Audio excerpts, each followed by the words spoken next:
Mr. Edward Chia. Question 14, sir.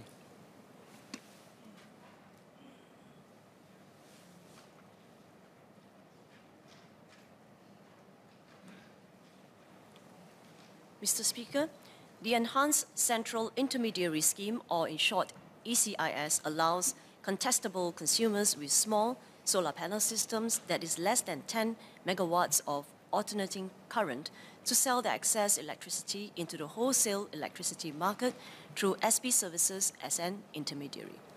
Sub-accounts can do so through the master account after fulfilling their demand and the aggregated on-site demand of the master account and other tenants.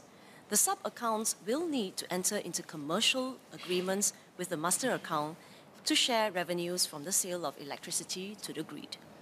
While there are no specific rules and regulations governing such commercial agreements between the master and sub-accounts, the government encourages all parties to be fair and transparent, and we support industry-led efforts in promoting best practices. The government will also continue to review ways to incentivize and promote more solar adoption, including co-creating solutions with private developers and industry players, as well as working with stakeholders to address regulatory challenges and maximize solar energy adoption in Singapore. Edward Chia. Thank you, Speaker. I'd like to thank MOS Low for her reply.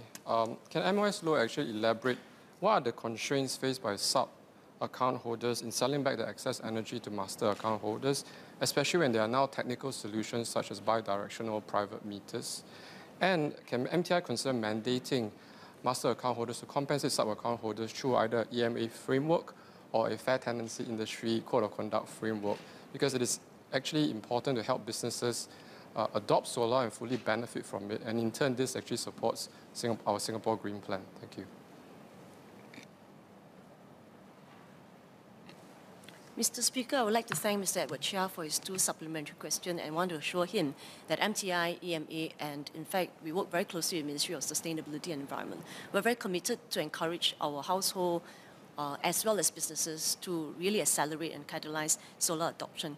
On his first supplementary question, sub-accounts can sell the excess electricity through the master account, but that is after fulfilling their own energy demand as well as the aggregated on-site demand of the master account as well as other tenants. And the sub-accounts will need to enter into a commercial agreement with the master account to share the revenues accordingly. And we have been advocating to various stakeholders, whether industry developers, whether they're landlord holding master account or tenants holding the sub-accounts, to be fair and to be transparent. Now, because of the arrangement I talked about, SP services would not have sight. You can imagine, they would not have sight of the energy consumption of the tenants, right? Imagine, let's say we're talking about landlord A holding the master account, and then he has 5 tenants, tenant 1, 2, 3, 4, 5, holding 5 sub-accounts. SP services will only have sight of the master account. And because of that, only the landlord's master account can export excess solar to the grid and be paid via the ECIS. Now, to his first question, so to address this, MTI and EMA, we are working with the SP Group on the feasibility of IT system enhancement. Now, this is to enable that whether is it master or the sub-accounts, after they install the solar panel on building, they can be paid accordingly based on the excess solar that's exported to the grid. Now, as this system-wide enhancement really require very massive changes, system-wide changes to the existing IT infrastructure, I seek the member understanding that they will require some time to make a proper and comprehensive assessment and to implement the necessary changes.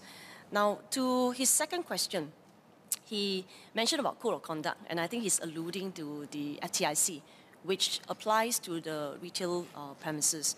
Now, for example, the code of conduct for the leasing of retail premises in Singapore, developed by the Fair Tenancy Industry Committee, FTIC, that he mentioned, really sets out key leasing principles to enable fairer and more balanced lease negotiations for the retail premises. And so where it concerns retail premises, if there's any feedback, MTI Enterprise Singapore, we will refer the feedback to the FCIC for review and incorporation to code of conduct. So in the same vein, we encourage all the parties in this case, like I say, whether landlord holding the master account or tenants holding the sub-accounts, to be very fair and transparent as they negotiate and undertake the commercial agreement. And we are committed to support industry-led efforts to promote best practices. Dr. Tan, Whitshire. Thanks, Speaker. Just on the first point, thank you, MOS Law, for sharing that SP is actually looking into technology systems to actually account for sub-meters excess energy. But in some cases, actually, most of the excess energy generated by sub-account holders are being subsumed by the master account holders because there is no total aggregated excess energy. So in this case, actually, would SP be able to track that? Because there's actually no aggregated excess. And if it's very much based on a commercial agreement, then we need to help tenants, sub-account holders, or usually tenants, because they're already in a usual asymmetrical structural relationship to negotiate with the master account holders. Because in this case, actually, the master account holders are actually benefiting from the excess energy. Thank you. I want to thank Mr. Edward Chia for these 2 points. And I think therein lies 2 points here. One is in terms of IT factor that I talked about, and I've explained that based on the current system, SP only have sight of the energy usage by the master account. And in order to address this, they are really looking at the feasibility of undergoing system enhancement, and that really will have system-wide implications, so they need time to do the evaluation. But in the meantime, the spirit really is, whether you're landlord holding the master account or you're the tenant, large or small, holding the sub-account, there needs to be a spirit of fair and transparency as you negotiate the conditions for sharing of the revenue. And this we take very seriously. I want to assure him. And MTI and EMA, will follow up with any feedback. Let's say he have a case in point, we certainly will follow up with the relevant master and the sub-accounts to make sure that we facilitate the discussion. And in the meantime, we will work with the relevant trade association, industry association, and all stakeholders to promote industry-led sharing of best practices.